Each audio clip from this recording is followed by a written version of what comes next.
energy inside us. The field of yoga is very vast, and it is not limited only to the asanas or the postures that we do as part of yoga. Yoga overall is the science of understanding how energy or the life force moves within our body. This is called Kundalini energy. Some of you may have heard this term. So there are 7 energy centers in our body, and they are called as chakras. And each chakra governs different aspects of physical, social, and emotional health. When these chakras are weak or they don't have enough strength, then the energy flow is not continuous, and that's what creates imbalance and disease. With meditation, the energy in our body starts to flow upwards from the root chakra at the base of the spine, and it starts going upwards, clearing the other chakras all the way up to the crown chakra, which is our connection to universal consciousness. The crown chakra is at the top of our head. Now, not all meditation practices reach up to the crown chakra. And this is where it's the pinnacle of the spiritual journey or self-realization and enlightenment. Now, let's understand with one example how imbalance in the chakras can affect us, can affect our ability to live in harmony. The third chakra from the bottom, that is the solar plexus chakra, or in Sanskrit, it is called as Manipura chakra. It is located around the navel area. When this chakra is open and healthy, we feel a lot of confidence. We have a strong sense of purpose. We feel self-motivation, satisfaction, contentment. On the other hand, when this chakra is in imbalance or it is weak, we suffer from low self-esteem, may have anger or control issues, and have difficulty making decisions. So the fire element is the main element of the solar plexus, and it is meant to ignite our inner fire and also strengthen our digestive fire. Because of the location of this chakra being in the navel region, it is also connected to the digestive system and metabolism. So this is just to give you one example of how chakras affect our physical, emotional well-being. And again, the topic of chakras is vast and a science in and of itself. So just wanted to share this view of meditation from the yogic standpoint.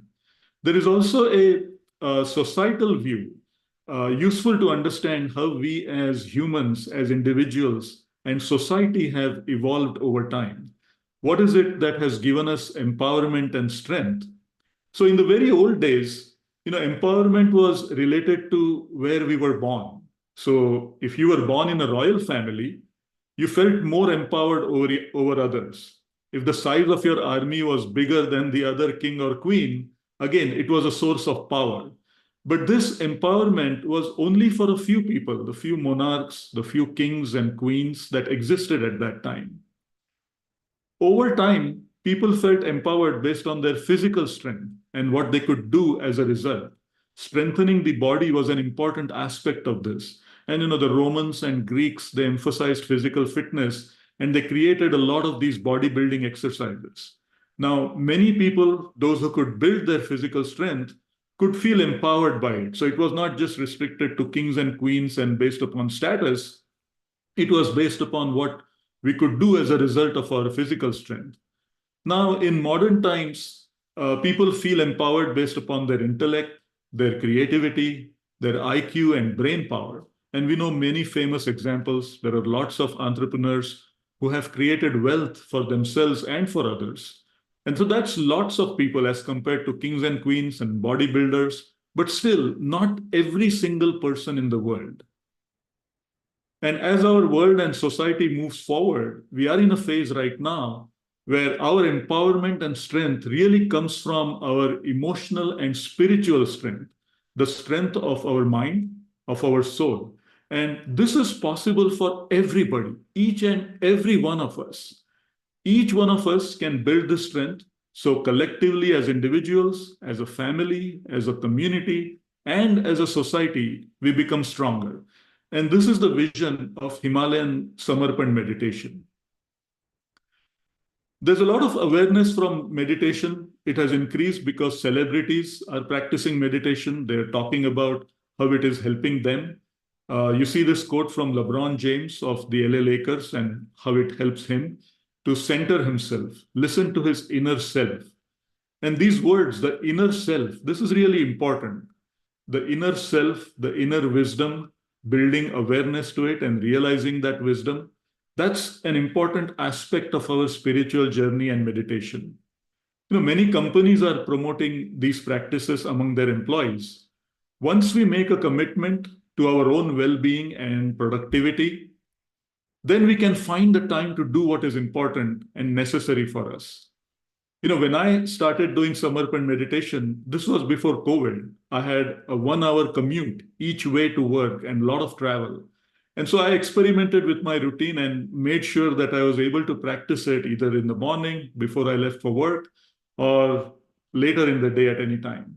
So that commitment is very important. There's some interesting data about meditation. It's not something just limited to a few people that are trying to practice this. Pew Research surveyed people across the United States to understand how frequently people meditate. And it is interesting to see that 40% of them said that they meditate at least once a week. So that's extremely encouraging. And these are people across many different religions. Clearly, they see meditation as a universal practice and not just as a religious practice. In fact, it's not a religious practice at all. And people practice meditation regardless of which race they are. Also, age groups. Most of them are between 30 to 49 years, but it's nice to see that even younger people between 16 to 29 years old are also practicing meditation.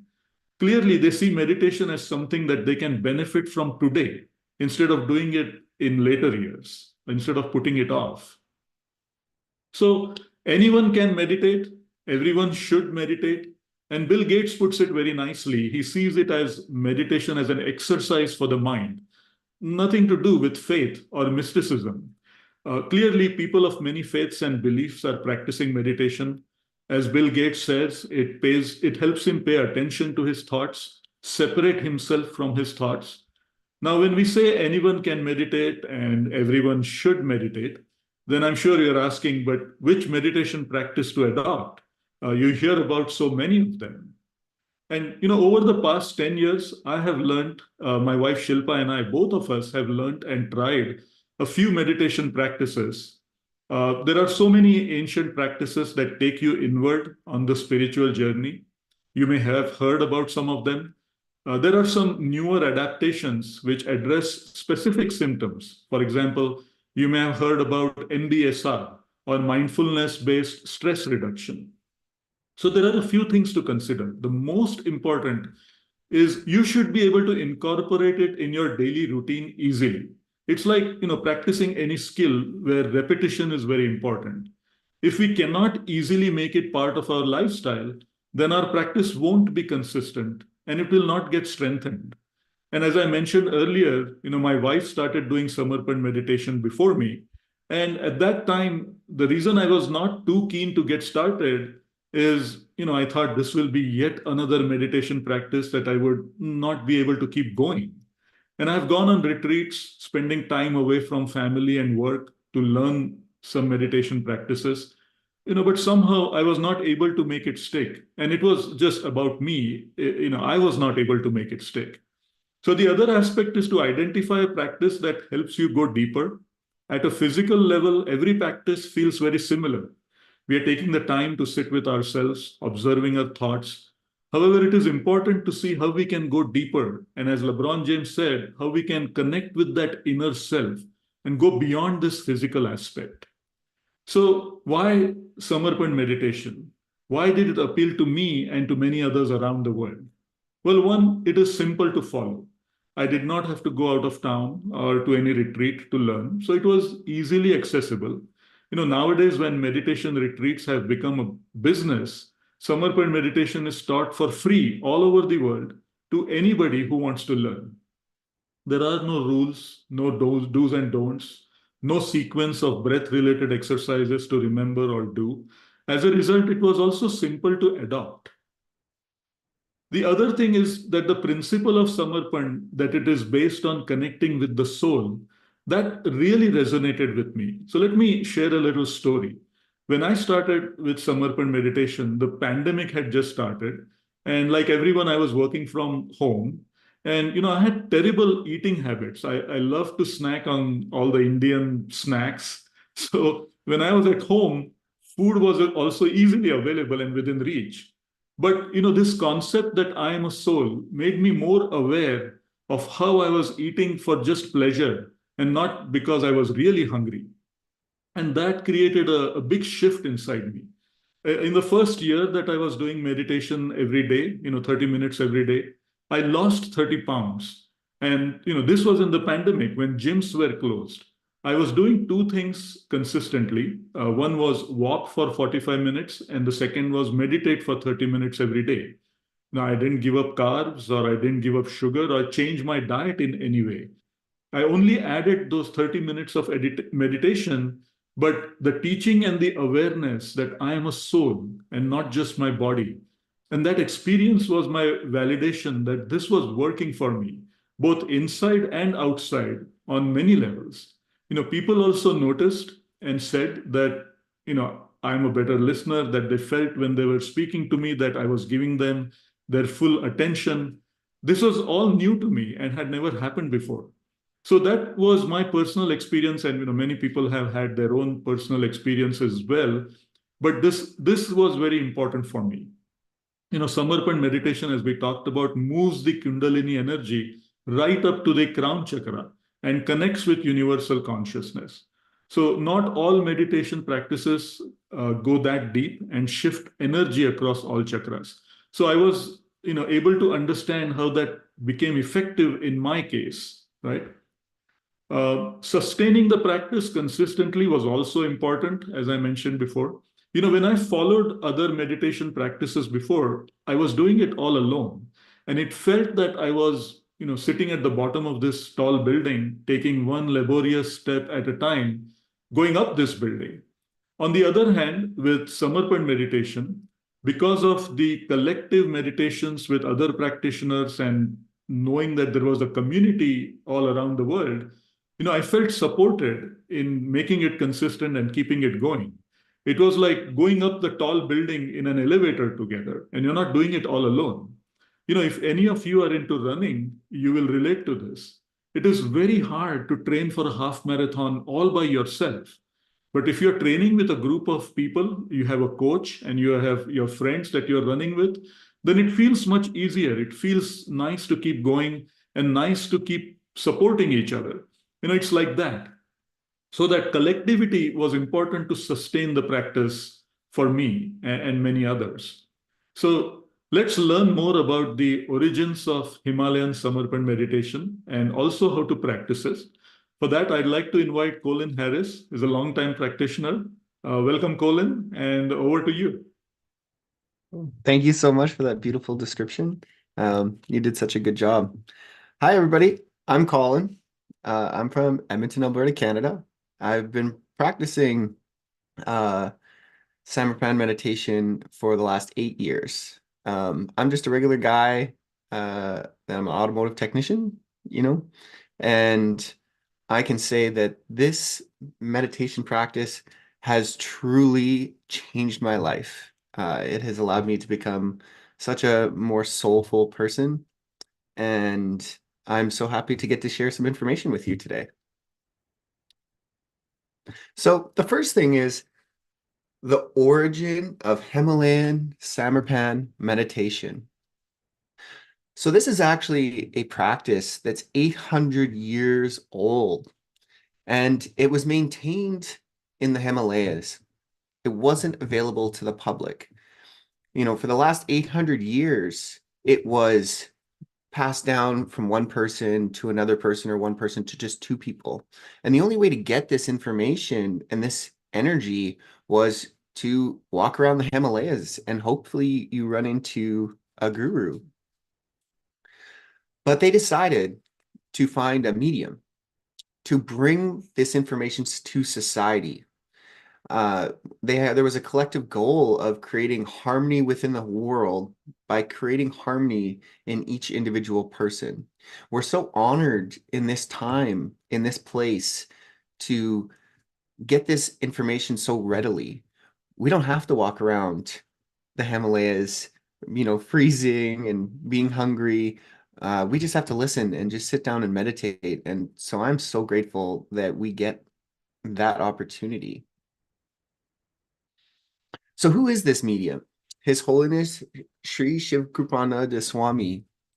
Now, what's interesting about him is he's just a simple householder. He had a family, he worked in business, but he had this deep spiritual desire from a young age for spiritual truth. And he was called to go into the Himalayas and meet with all these different gurus and to become self-realized. But the difference with him was he was meant to be sent back into society versus most gurus in the Himalayas, once they go and they start meditating, they stay. And this is very unique. And they picked him for a very specific reason, is that he is just a normal person with a family, and he had a job. And he really took this and took the call, and he, wandered around the Himalayas. His story is very, very amazing. And he has this vision of just one world family and for everybody to become their own guru. Uh, and I'm so grateful that he did all the hard work for us. Uh, I am truly, truly grateful. I can't imagine what his life has been like, whereas I just have to sit in my room and meditate. Um, and it's truly, I really want to emphasize this of how special it is that we get this energy without doing a lot of work. So what does Samarpan mean? What does Samarpan mean? Well, Samarpan means to submit. And then you might be thinking, oh my God, what does that mean? Well, submitting is letting go of ego, expectation, attachment, the thoughts of the past and the future, the negativity, the problems. When we sit down to meditate, our mind is filled. A lot of our problems in society today are all related to the mind, right? We're thinking about the future. Oh, what's going to happen? Is this going to happen? Is that going to happen? There's a million futures. Or we're thinking about the past. Oh, that person did me wrong. Oh, I want to go back and experience it. Like maybe you remember a time in your life where you were really happy and you're like, oh, I just want to get back to there. When really, what Samarpan is doing is when you submit, you're submitting to the now. You're submitting to a moment. Um, and this becoming in the moment and letting go of your egos and expectations and your attachments to the future, you start to get peace and this calm, and it slowly infiltrates your life when you live life not looking to the future and not looking to the past, letting go of expectations. So this one right here, Spirit of Samarpan, you might be looking at these two pictures and wondering, well, what's the difference? It looks like there's both children. Well, the big difference here is what the child is actually doing. So on the left, we have the monkey, and the little baby monkey is actually holding on, right? It's holding on to mom. And the act of holding on is effort. Versus if we look at the cat, the child has to do nothing. The mom just picks it up, the baby is just submitting to the mother. And this is like Samarpan. You don't have to do anything. The only thing you're doing is just sitting and meditating and letting the energy guide you where it needs to be. There's not an effort. The only effort is just to submit and to sit. Um, who is a guru? Now, this is actually something that when I first started, I struggled. I didn't understand this. The actual meaning of a guru is someone who takes us from darkness to light. But when I really went into what is a guru, it is a teacher. It's somebody who's here to teach us and helps us learn a skill and practice. And we're learning from somebody who has mastered that skill. Now, in North America, we would probably call this a mentor. a mentor or just a teacher. But that word mentor and teacher, it feels different to us, but that is what a guru is. You know, it is somebody who has a skill and wants to pass that skill on to us. And when I personally reframed that in my own mind, having just lived in North America, it really put me at ease to accept Swamiji as just a teacher. And when we think of a teacher, this also lets us, you can be from any religion, right? Because what Swamiji is teaching us is just meditation, just connecting to our soul. So it allows us to still practice whatever religion or faith you're still doing, and you're just learning meditation as a skill. And it's a skill that deepens your connection into whatever you believe in. He wants us to become our own guru. That's another really unique thing. I notice online there's a lot of teachers and gurus, and they want you to pay money and they want you to keep coming back. They want you to be the monkey, right? Where you're attached to them, where Swamiji doesn't want that at all. Swamiji wants you to get self-realized so that you can go into the world and be your own. All right, so we're going to practice here. We are going to practice meditation as a group.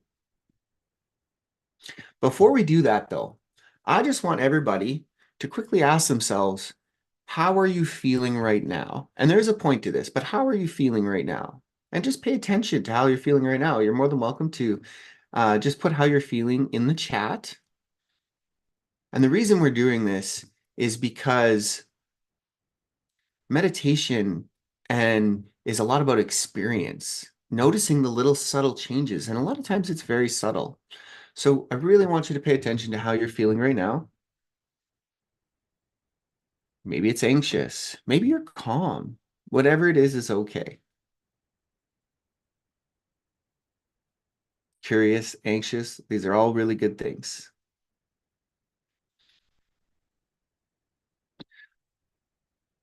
So the meditation itself, there is a chant, and the chant is very simple. I'm a holy soul. I'm a pure soul. Now, we could blow past this, but the genius part of I'm a holy soul, I'm a pure soul, this itself is helping you feed your soul. We have this mind, body, soul connection, and we spend so much time in society feeding our mind, learning knowledge. We spend a lot of time on our bodies, eating right, going to the gym.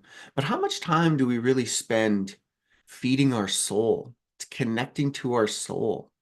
And with this very simple chant, you're connecting to your soul.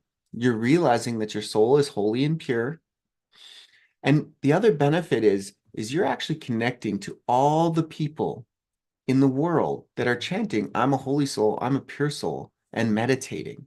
And this actually helps you get into meditation. So it might sound like a very simple little chant, and it is. But behind it is so much energy, 800 years of meditation coming to help you connect to your soul. Now, we're going to quickly go over how to practice Samarpan meditation. So the first thing is either sit comfortably on the ground, or if you're sitting on a chair, touch your bare feet to the ground and really feeling your like sit bones in the chair. And then we're going to chant, I'm a holy soul, I'm a pure soul. I'm a holy soul, I'm a pure soul. I'm a holy soul, I'm a pure soul. And if you ever forget which order they're in, HP sauce, that's how I remember it. The next thing you're going to do is we're going to all take our hand and we're going to place it on the top of our crown, and we're going to rotate clockwise 3 times. And then when you take your palm down, you notice how you have that spot on the head. What this does is it helps you connect to that spot. In Samarpan meditation, after we say the chant and we're sitting, we focus on the crown chakra. And this goes back to the chakras and helping bringing that Kundalini energy from the root to the crown. You'd require no other thoughts. Now, your mind will wander. You will get itchy. Your body is going to try to distract you. And then the next thing is your mind's going to try to distract you. All of that is okay. Do you just surrender that? And anytime you realize you're not thinking about the crown, you just come back to the crown. And over time of you practicing this, it'll become easier and easier, and you're actually going to increase the distance between your thoughts. And then the next thing is you just got to sit still for 30 minutes. Surrender your expectations and observe your thoughts, sensations, and feelings. I actually struggled with one of these a lot when I first started meditating, because I had the first 10 times I meditated, I had these unbelievable experiences, and then they stopped. And I started to judge myself. I started to want something, but I realized you have to let that go. You have to surrender. So it is just about sitting for 30 minutes with no expectations. Sometimes maybe something will happen, sometimes not. And focusing on the crown of your head. All right. So we're going to meditate for 15 minutes together. Now, I know we said normally 30, but during this program, we're just going to meditate for just a short 15 minutes. And it might seem like a long time and it might seem like a short time, but just sit 30 minutes. I mean, 15 minutes.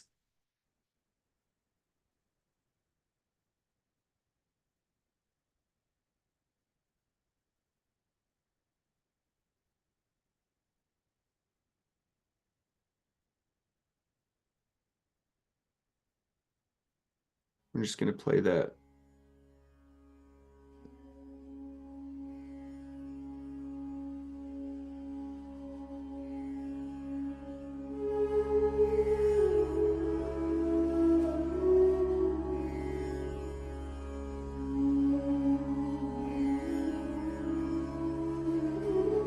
मैं एक पवित्र आत्मा हूँ। मैं एक शुद्ध आत्मा हूँ। मैं एक पवित्र आत्मा हूँ। मैं एक शुद्ध आत्मा हूँ। मैं एक पवित्र आत्मा हूँ। मैं एक शुद्ध आत्मा हूँ।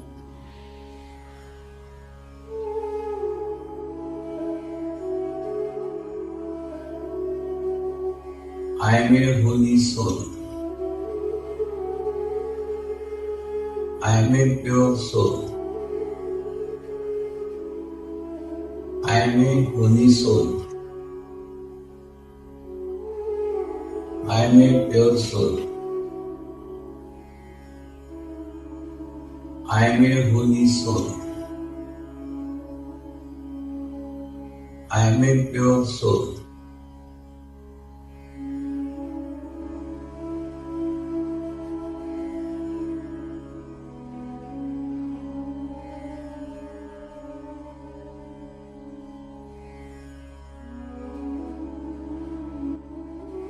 अब हम परमात्मा को प्रार्थना करेंगे।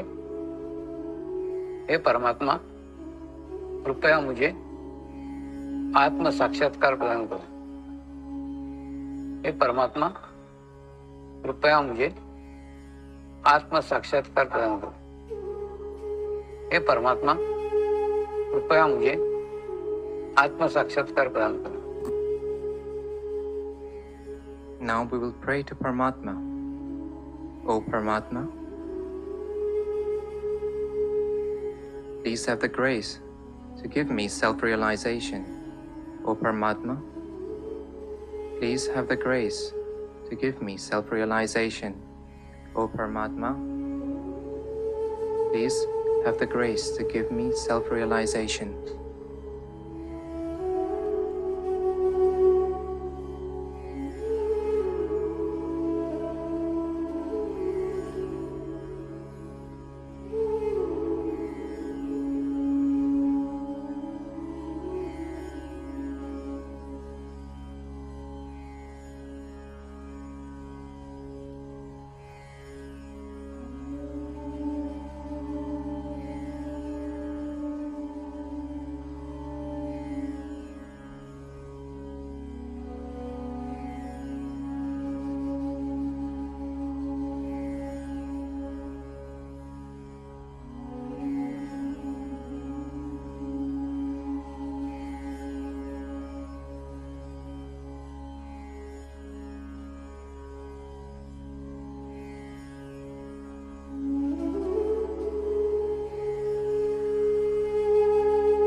Almighty. We pure souls pray from our hearts that let peace prevail in the whole world. Let all souls of the world achieve spiritual and all-round progress.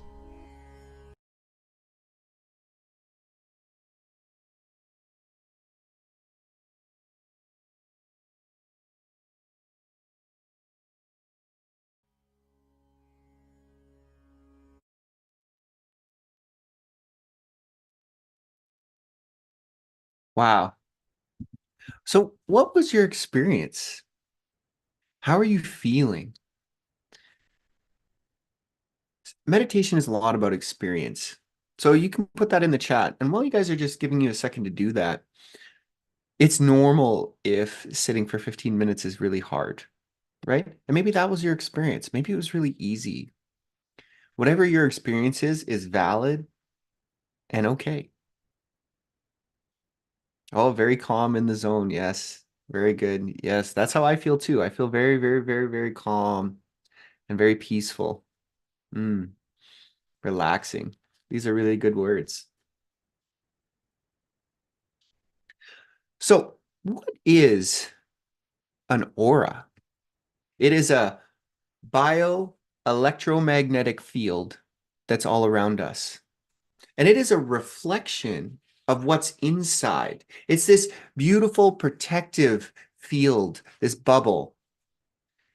And what's really cool is it's actually captured by a camera, acrylic photography. And these are all over the world. I've had mine taken a picture of, and we're going to see in a second what Swami's is. But I want to go into a little bit more of what the aura is or how I perceive the aura. So the first thing is the aura is a reflection of our inner world, of our chakras. So as we strengthen our chakras by meditating, that energy comes out and forms a bubble around us. Now, I had an experience. I went all the way to India for an international retreat, and I'll never forget coming back. And, they talk about a protective bubble, but I remember walking through the mall, and I'm a very sensitive person. I actually don't like going to malls and things like that. And as I was walking through the mall, it felt like nothing could get at me. It's like I just had this solid bubble around me, and I wasn't feeling everybody like I normally was. Another way to look at the aura is if you think of, I'm like, why should you meditate? Why should you make your aura stronger?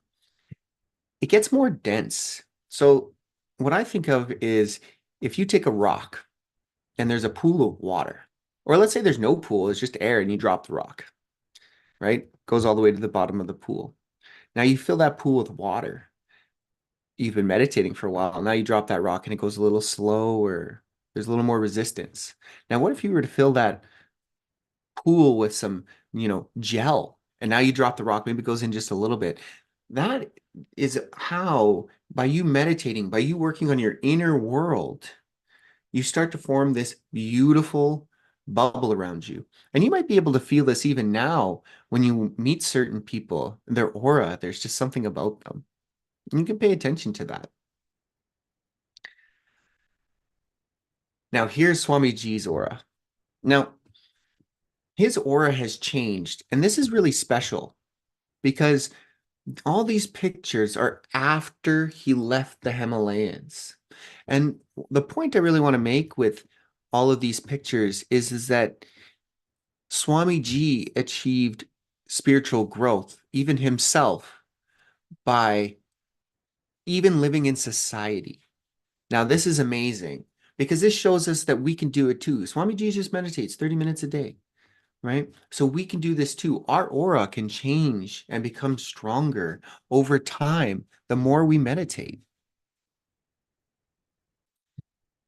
Now, Swamiji has a pure wish. And this is something that really drew me to him. He wants to help people progress spiritually. He wants everyone to become their own guru. Now, these two things I mentioned before that I noticed other gurus and other spiritual teachers aren't doing. They want to charge money. They want you to keep coming back to them. But Swamiji, that he has such a pure wish, right? He just wants you to progress spiritually. And if he lights your torch and you go off on your own, his work is done. And then world peace through inner harmony. The thing about everybody talks about peace, world peace, world peace, world peace. Well, how do you achieve world peace? Well, the only way to achieve world peace is to change every single person on the planet, to get people in touch with the soul. Because once you're in touch with your soul, becoming bad things becomes hard. Lying becomes hard. I've experienced this, right? And the other pure wish is a universal family. And that's something that Samarpan, I really, really, truly feel is this universal family. So the global collectivity and recognition. Now, I want to spend a second here and just say that the global collectivity is something that is awe-inspiring to me, and that is something that has grown in a very short time to the entire world. And I'm going to give you an example of just the people that are in Samarpan. I mean, you've met a couple of us now, but I'll remember when I went to India for the first time, and I was so scared and nervous, and I didn't know what to expect. And I met this man, Vishal, and he walked up to me and he was glowing. His aura was glowing. And he just came up to me with so much love. And what's cool is the more people I met, the more people I was like, wow, all these people, they're just like exuding this certain love. What are they doing? Well, they're just meditating. And the other benefit about the collectivity is, I know for me, when I first started meditating, meditation by myself was so difficult. But the collectivity, when you meditate in a collective, it helps you. It helps you bring you up. It helps you meditate easier. So, and there's meditations every day, multiple times a day that you can join and meditate with the global family. So what's next?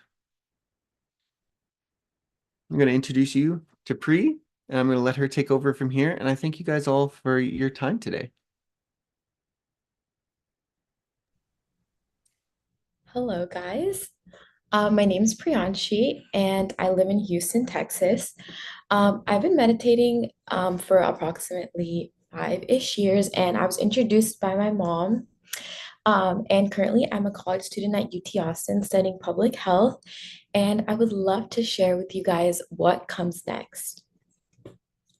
So, there are 3 steps that we would say approximately that we would like to incorporate in our life to further grow spiritually with meditation. And obviously, the first one is explore.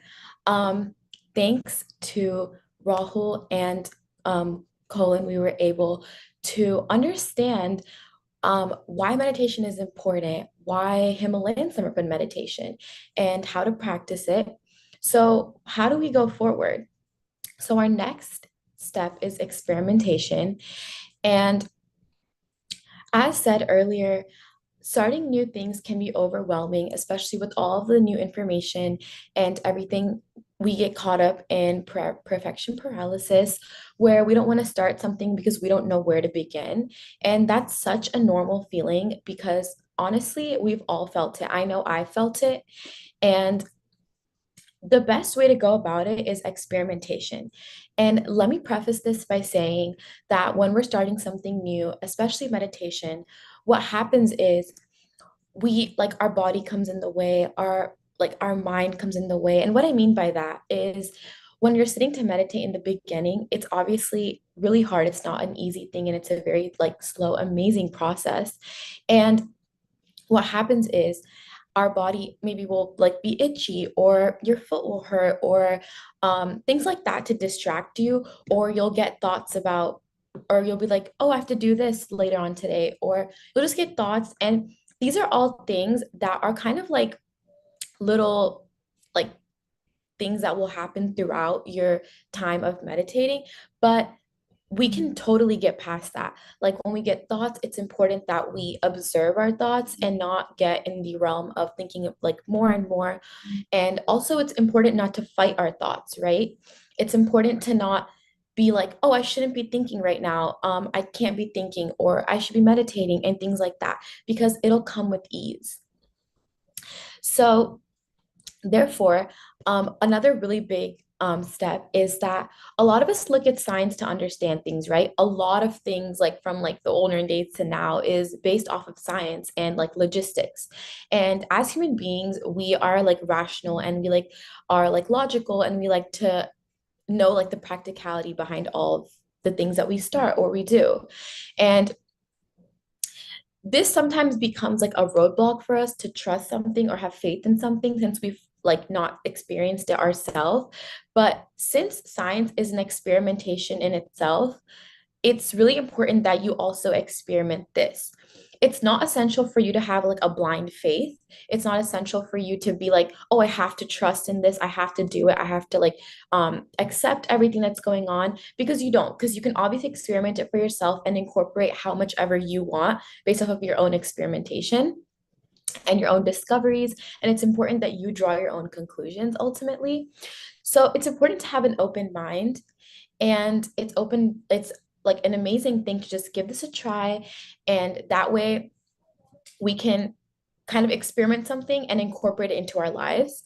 And obviously, as anything else, like even going to the gym, working out, eating healthy, all these things is a habit, right? It's like a new thing we're incorporating into our life, and we need to be a habit. So every habit takes time to stick, which is very, very normal. So we need to give this at least 45 days. And actually, a fun fact for you is that if you give 30 minutes each day for 45 days, you will have invested only 22 and a half hours, which is less than a day.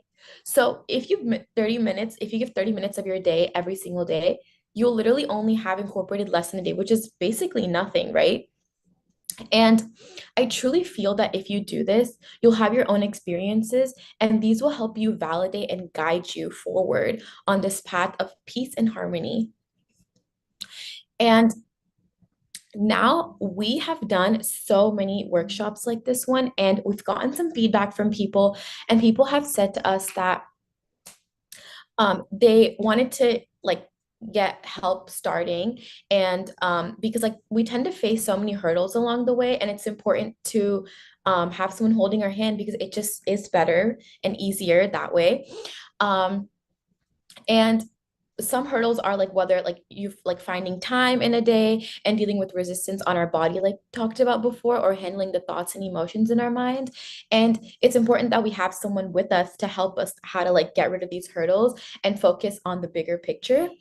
So we actually have been through similar situations and wish that everyone can benefit from what we've gained. And so hence, with that pure wish, we've created an immersion program to handhold and support new people. It is so, so, so essential that you join this free 45-day immersion group. Basically, this immersion group is a program to support new meditators for 45 days. And it is designed to help ease into the routine of meditating regularly.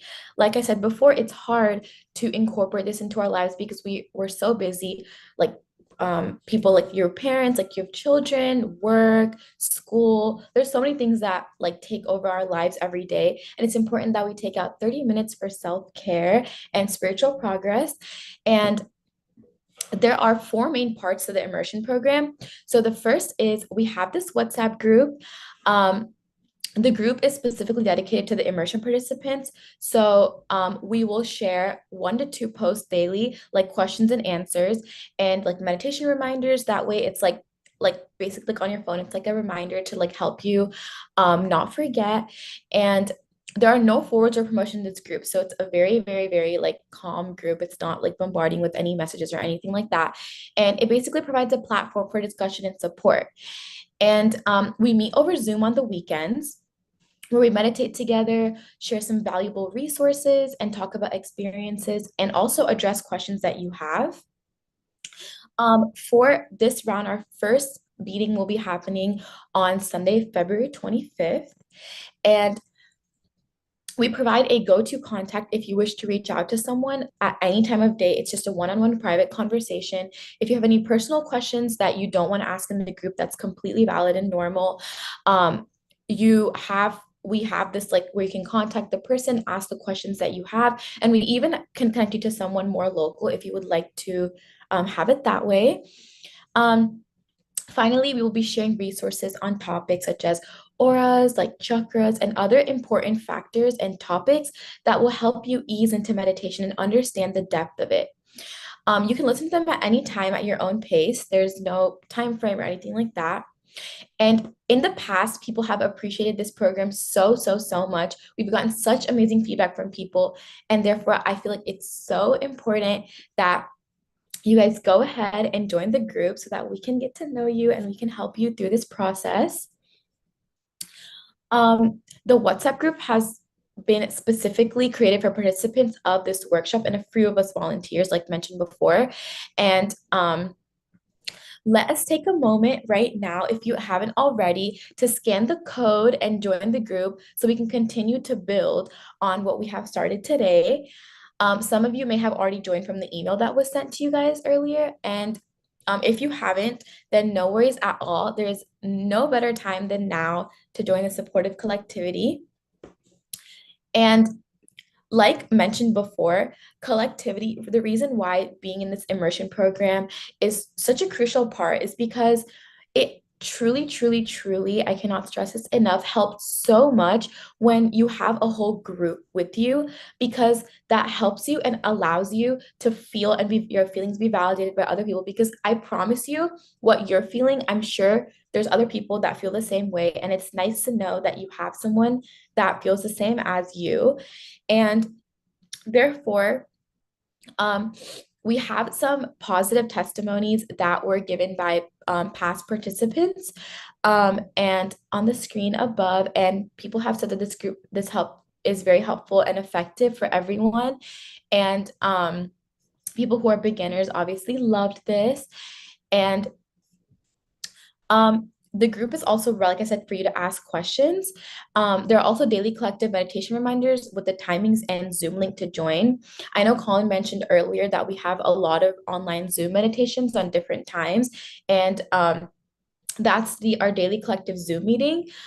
There's no conversation at all. It's just basically you go and the volunteers have the meditation track playing and we all meditate together in collectivity. And then when the track it's over, the meeting's over. So it's a very quick 30 minutes kind of. Again, the program is 100% free, which is such an amazing benefit. The volunteers are here to support in all possible ways, like mentioned, because this is our passion and we love to help you just like we were helped. And we believe that world peace starts with inner peace, and one soul at a time. We welcome you on this journey of living in harmony with the Himalayan Samarpan meditation. And I will go ahead and we have some common questions. I'm sure there are questions that you may be having, or these are the questions that we have been asked in the past. Our very first question is Himalayan Samarpan meditation about Hinduism? And the really simplistic answer to this is no, not at all. Himalayan Samarpan meditation is spiritual education, and you will understand your own religion and culture better. We have people of all religions meditating, and doesn't have anything to do directly with religion. It's more so like what we believe is humanity is the true religion, and it's practiced regardless of nationality, gender, lifestyle, or any other preferences.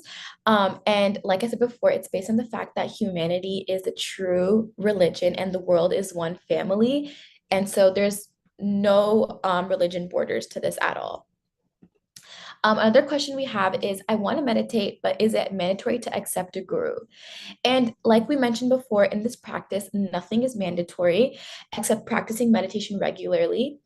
And focus on the meditation part first, because like I said before, with all of the other information about like the chakras, auras, and things, it'll help you get your feet wet and it will help you understand how you want to incorporate this and how you want to go about it in your life. And like we mentioned before as well, a guru is just a master or expert teacher that helps us learn a skill. And he's obviously gone through Shree Shivkrupanand Swami. He has gone through all of these hurdles, and he's here to give us this information at ease. And meditation is a skill taught by spiritual like master, like I said, and he's just sharing his knowledge and wisdom through his teachings. And truly, Himalayan Samarpan meditation believes that the ultimate stage is to become your own guru. So no, it is not necessary to accept a guru at all. Our next question is, I already have a guru. Do I have to accept a new guru? And I think ultimately the question leads back to focus on the practice of meditation first. And accepting someone as a guru is a personal choice, validated through personal experiences, and that takes time and faith, and we totally understand that. We welcome you to see Shree Shivkrupanand Swami as a medium, like many other spiritual masters, just a medium that is helping us and is holding our hand to take us through our spiritual journey. We understand that the pure wisdom and experience the flow of subtle energy without getting attached to a physical person. So that is the answer to that question. And our next question is, do I have to give up alcohol or become vegetarian? And again, the answer is no. You do not have to change any aspect of your lifestyle at all. And you're not required to give anything up. Just add 30 minutes to your daily routine, and that's all we ask. Your lifestyle will continue to progress through inner guidance over time without any rules from the outside. So you don't have to do anything that is like against your will. And like giving up like eating meat or becoming a vegetarian, like I said, or becoming vegan, or like not like going like alcohol or like going out or anything like that. There's no restrictions at all with this. The next question we had is, do I have to stop my current meditation practice?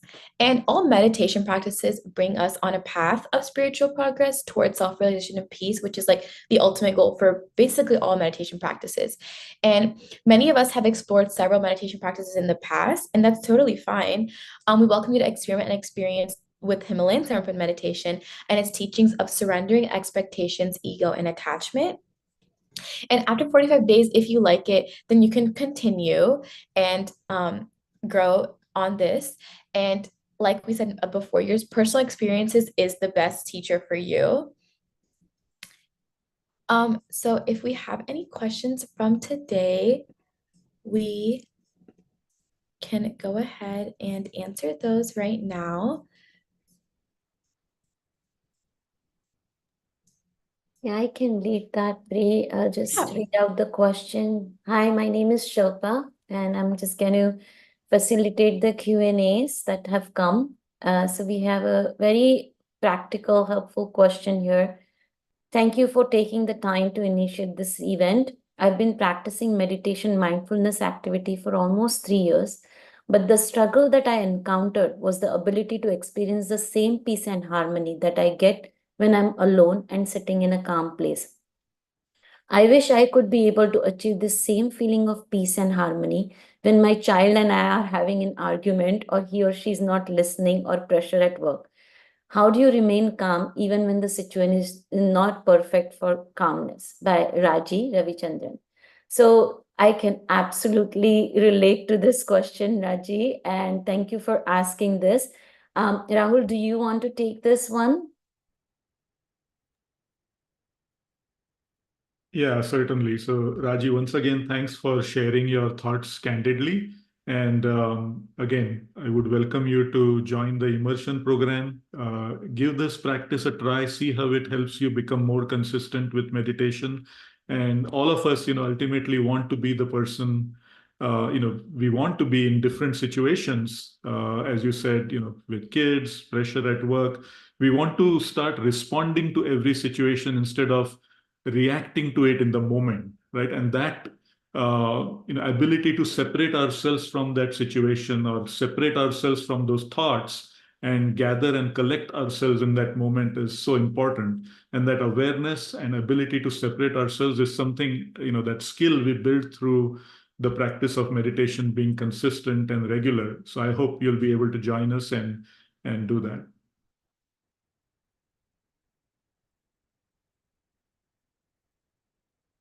Yeah, Raji, hope that helps. I mean, just to add to it, I guess it is related to what we talked about. As we start realizing that we are a soul, and even other people, including our kids, are a soul, they have their own journey. We start to connect, our relationships start to change in a slightly different way. It happens slowly and gradually, and this is my personal experience as a mom as well, that when everything that they would do, we attach it so much to, oh, my child is doing this or not doing this. When is she going to learn? When is he going to do this right? And so on. But we are able to, over time, with our soul consciousness growing, we are able to create that distance of reaction and response. And that relationship starts to change. We start to let go our effort in trying to make everything go our way, and we are able to accept better the situations that come. And that ability to accept brings that peace and calmness in the moment, not just while meditating, but even in the moment. So this is something that will happen over time, and something for you to experience as you start, building that soul consciousness. So the next question, hope that answers your question, Raji. Feel free to comment if there's any more. But then we have the next question, is there a recommended app for guidance? So I can go ahead and answer this yeah, question. there you go. There are so many like apps out there that help with like mindfulness and like meditation and all those things. I think the best way for like take the immersion program kind of as like an app. It is basically kind of like the same thing where we have like the guided meditations, we have the meditation reminders, we have like the like depths of like meditation and like why we're doing it and like how kind of it relates to our life and connects us to like other things. And so I think the immersion program kind of like could be considered an app. And if you want like more information, if that's exactly what is like looking, if you're looking for like if you want like kind of like background and stuff, we have like a website that you can go ahead and like go to like kind of get like the feel of it and like read more, because I know I also like connect more to like reading and like kind of like the guidance and all that. And for sure join our immersion program, and we would love to see you there. Yeah, I'll just quickly add on to that in terms of apps. There are a number of very popular apps for mindfulness, like, 5-minute mindfulness or things like that. I think those are good sort of apps if you are in a hurry and you want to really, get that mindfulness in some very busy situation. But when we think about meditation, you want to be able to build that practice and give it the amount of time that it needs on a consistent daily basis, right? There are apps for doing yoga, for example, right? But you have to have that right frame of time and space to be able to do that, right? So all those apps, and I've tried some of those apps as well. But just to keep that perspective, and we have YouTube tracks that are for meditation that can, different types of tracks as well.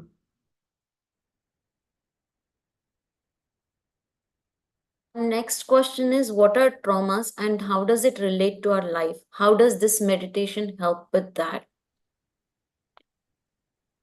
Yeah, I think that's a very interesting question. Colin, did you want to take that? Yeah, I would love to take that one.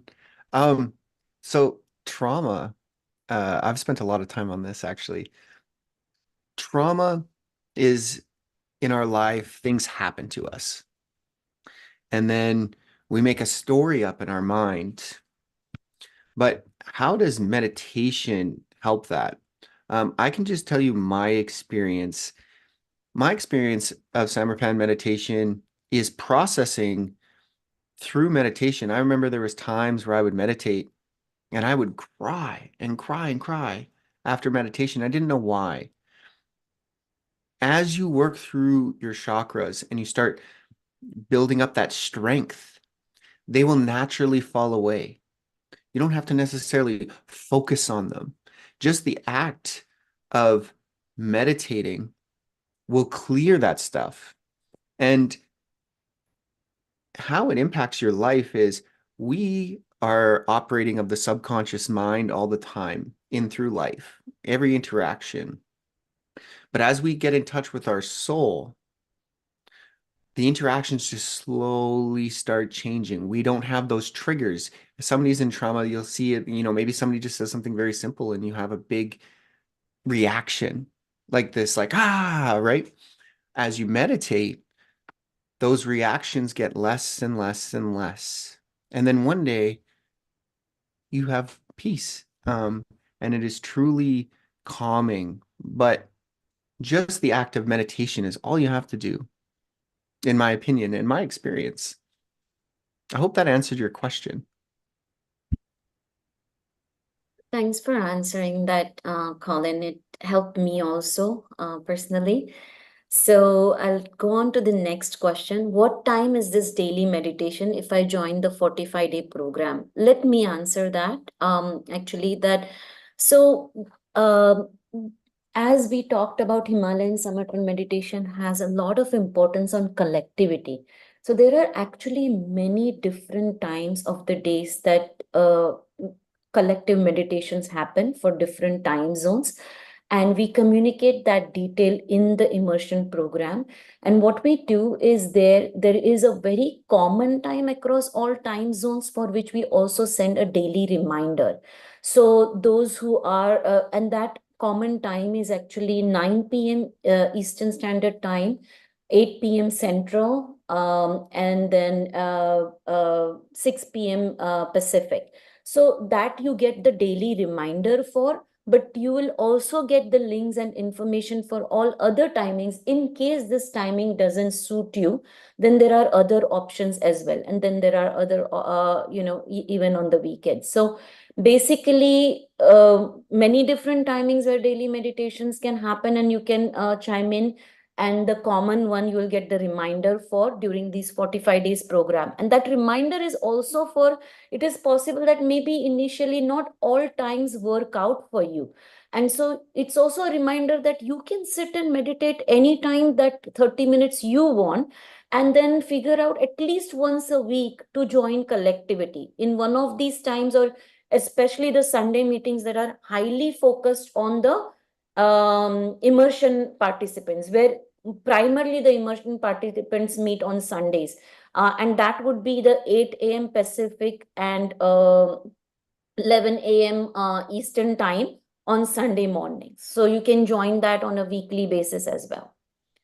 So that's that question. Will there be any sessions during 45 days to discuss the challenges we beginners face? Of course, that's the Sunday meeting that we talk about. In the Sunday meeting, we play short discourse to get our energy and knowledge going related to aura, life, meditation, and so on. Then we meditate for 30 minutes every Sunday. And then after that, we open up for Q&As, because we recognize that a lot of these progress is related to the questions that are blocking. And we get so many questions related to thoughts, related to how to incorporate. And there are tips and suggestions coming from everyone. So even though we are volunteers, we also learn and grow through this together. And it's a great collective. So yes, of course, you will get opportunity. And if for any reason you're not able to join the Sunday meeting, you are welcome to ask questions in the WhatsApp. And that's the reason why it's not like an app, you're together. So anytime a question comes, you can ask, and then the volunteers will get back to you within 24 hours or so, unless it's super urgent, because everybody is working throughout the day. But we get back to you and answer that question if it can be answered on the WhatsApp. If it is too long a discussion, we encourage you to ask in Sunday meeting. So hope that answers the question 5. Now, as you develop your meditation practice, are you able to see auras? So I'll let Colin answer that question as he talked about auras. Colin, you want to take that? Yeah. So interesting is what part of you actually wants to see auras? My experience is this when it comes to seeing auras and experiences is everybody comes to this life with different spiritual gifts. I would suggest just meditating, and if you're meant to see auras, you will see auras. If you are not meant to see auras, you won't see auras. So I've been meditating for a long time. I have had a few opportunities to see beautiful auras, but the act of meditation is to just let go of all expectations, and whatever's meant to happen will happen. And if you are truly meant to see auras, you will. And if not, that's okay too. That doesn't mean that you're meditating incorrectly. There's nothing wrong with it. The goal is just to meditate and let go of all expectations, which is really hard. Yeah, I hope that answered your question. That's a good one, Colin. I'll quickly add on to that. As we said, aura is really energy, and you can feel the energy, of a place, of a person, and you can experience how that energy interacts with your own energy. So, when you have someone come to you and say, you know what, I really feel calm in your presence, or I really feel at peace when I'm talking to you. That's the subtle exchange of energy that is happening, the certain interaction of energies that is happening. And that's how, through meditation, the energy and the aura and the bioelectromagnetic field around us starts to get strengthened, stronger and stronger. And that's how you can become better sensitive, better aware to feel that energy. Thank you for answering that, Colin and Rahul. Next is thank you for initiating and inviting me to this program. I used to practice meditation regularly. Life happened, and unfortunately, I got away. Engaging in this program has been reinvigorated my interest, and now I'm thinking how I can incorporate it into my life. From Scott. So, Scott, definitely welcome you on this journey that we can take together for 45 plus days. It will be great for us to meditate together. So what time of the day you offer the meditation session on WhatsApp? I'm on East Zone. So just like I answered before, Raji, that the reminder one that we send happens at 9 p.m. Eastern time, but there are other times that you can join as well. Like there is a morning time if that works better for you, and all that information will be sent on the group. And yeah, so that's for the daily. Will there be a stage where all thoughts sublime during meditation after this 45-day immersion program? Again, I'm going to let Rahul or Colin, you want to take that one?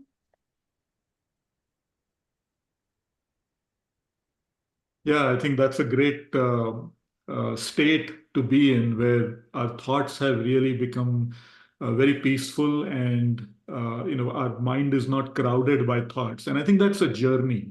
That's a continuous journey. I can say from my personal experience that there are days when I feel like that when I'm in meditation, or even outside of meditation during my day as I'm going about it, where I'm much more aware of my thoughts, where I'm much more better understanding how I'm feeling in certain situations, right? And then there are days like any other day where I'm in back-to-back meetings and things like that, right? Where there's not even time to think.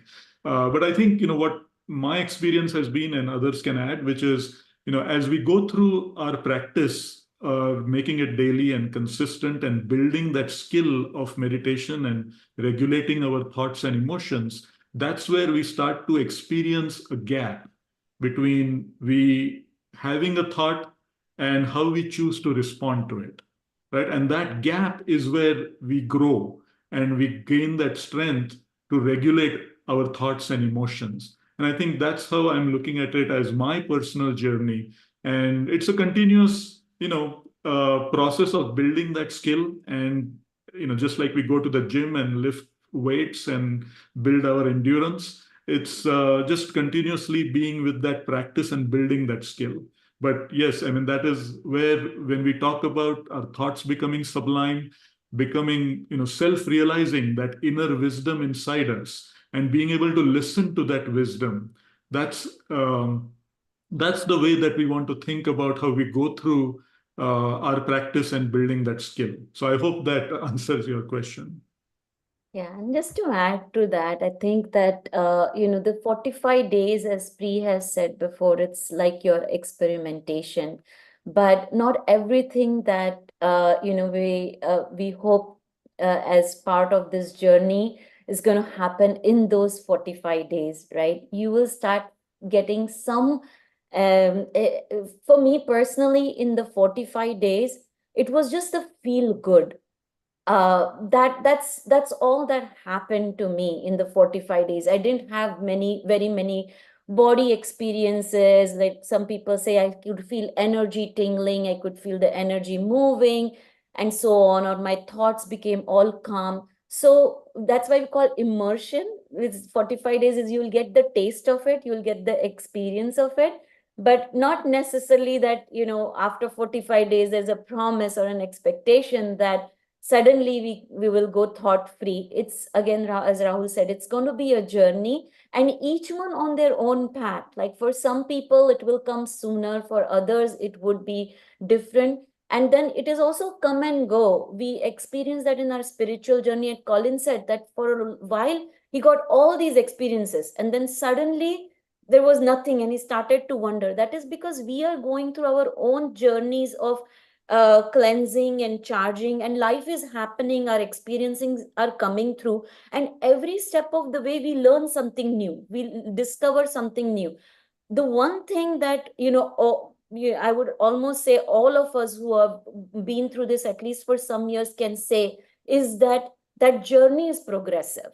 Where we started from and where we are, that feeling of harmony, that feeling of peace, that feeling of inner connection, that feeling of also the thoughts and awareness of that, all that continues to grow, but it doesn't have a time set, and it's unique for every person. I just want to really, really quickly add a sentence onto that. One thing that I can say comes from the 45 days, speaking from personal experience, I think what happens is the thoughts you kind of learn how to like see the thoughts. You kind of learn how to like look into the thoughts and not like take the thoughts, like you learn to like take them with a grain of salt and not like take them and like think that like sometimes like we're having a really bad day and we have a thought and like we think it's like conquering our life. And with like meditation, it helps you attain slowly and gradually, obviously, that level of peace to where like the thoughts, like they like even if they do come to your mind, it's not taking over your life or taking over your day. It's kind of just like there, and then it slowly disappears. So you like learn how to look into the thoughts and kind of accept what's like going on. Good ad, Yeah, Priya. these are all great questions. Beautiful Thanks for sharing questions. them. Yeah. So I think that's it for now. And then let me bring back real quick our